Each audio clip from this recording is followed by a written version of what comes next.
जब युद्ध में भगवान श्री राम ने रावण को मरणासन्न अवस्था में पहुंचा दिया, तब उन्होंने लक्ष्मण से कहा कि इस संसार से नीति, राजनीति और शक्ति का महान पंडित विदा ले रहा है। तुम उसके पास जाओ और उससे जीवन की कुछ ऐसी शिक्षा ले लो जो कोई और नहीं दे सकता।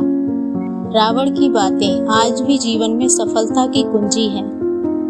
रावण ने लक्ष्मण से कहा, शुभ कार्य को जितना जल्दी हो सके कर डालना चाहिए और अशुभ कार्य को जितना टाला जा सके टाल देना चाहिए। मैंने श्री राम को पहचानने में बहुत देर कर दी और इसी कारण आज मेरी ये हालत हुई है। अपने शत्रु को कभी छोटा नहीं समझना चाहिए। मैं ये भूल कर गया।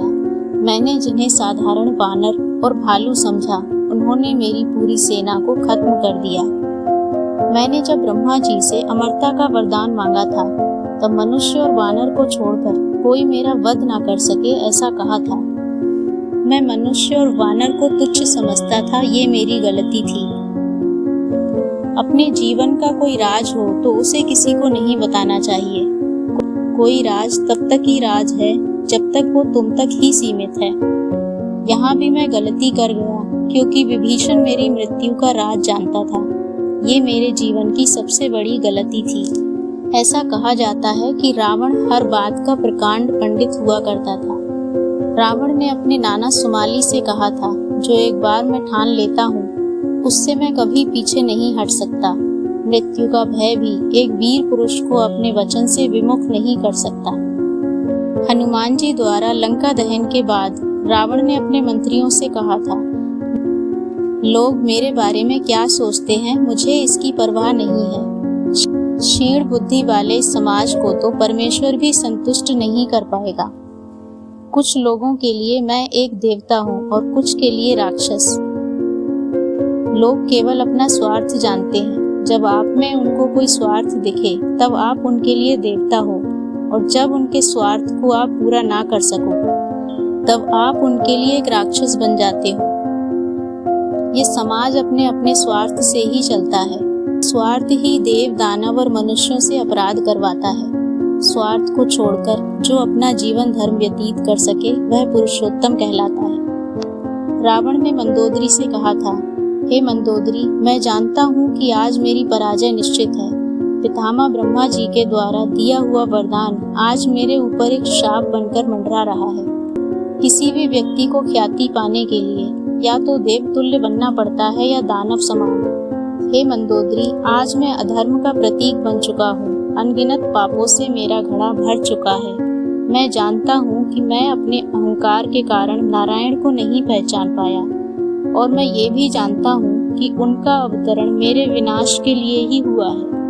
परंतु तुम ये जान लो कि रावण कभी नहीं मरेगा। मृत्यु के उपरांत भी ये रावण सदैव के लिए अमर बनकर रहेगा। जो बीत गया, बुद्धिमान उसका शोक नहीं करते।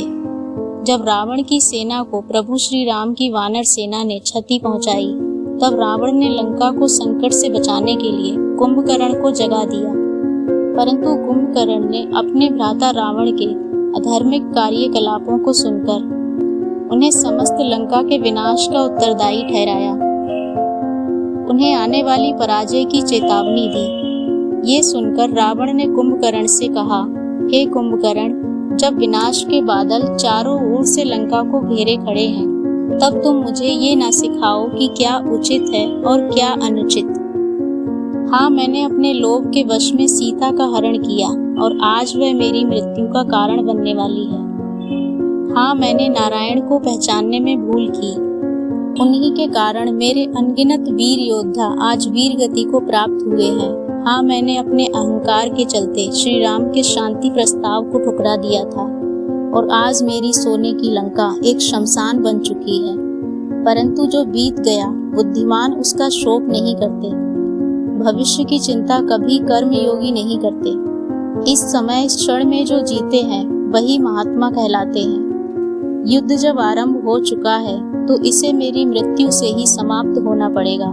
यही विधि की लेख और नियति है। रावण इसे हंसते हंसते स्वीकार करेगा, ताकि इतिहास रावण को कायर न समझे। कभी किसी भी हालत में मत झुको। अंतिम युद्ध में जाने से पहले रावण ने महाकाल आरती का प्रबंध किया, परंतु आरती में अपशगुन हेतु रावण ने महाकाल से कहा, हे महाकाल, इन अपशगुनों द्वारा आप रावण को डरा नहीं सकते। आपने क्या सोचा कि मैं आपका परम भक्त दशानन रावण इन अपशगुनों से डर जाऊंगा और युद्ध को रोककर राम के चरणों में समर्पण कर दूंगा? नहीं, रावण मिट जाएगा परंतु झुकेगा नहीं। अपने आन को बेचकर जो जीते हैं वह एक कीट की भांति हर दिन मरते रहते हैं। दया की भीख में जो रहते हैं उन्हें जीवन भी दया का पात्र बनाए रखता है। इस युद्ध में मेरे अनेक सगे संबंधी, भाई, पुत्र, पौत्र और अनेक प्रजाओं ने बलिदान दिया है। आज यदि मृत्यु के भय से मैंने अपने घुटने राम के समक्ष टेके तो मेरे परिवार और लंका के वीरों का बलिदान व्यर्थ हो जाएगा और इतिहास मुझे विभीषण की भांति कायर ठहराएगा। हे शिव, रावण कभी नहीं झुक सकता। यदि इस युद्ध भूमि में मेरी मृत्यु भी हो जाए तो मैं इसे आपका प्रसाद समझकर ग्रहण कर लूंगा।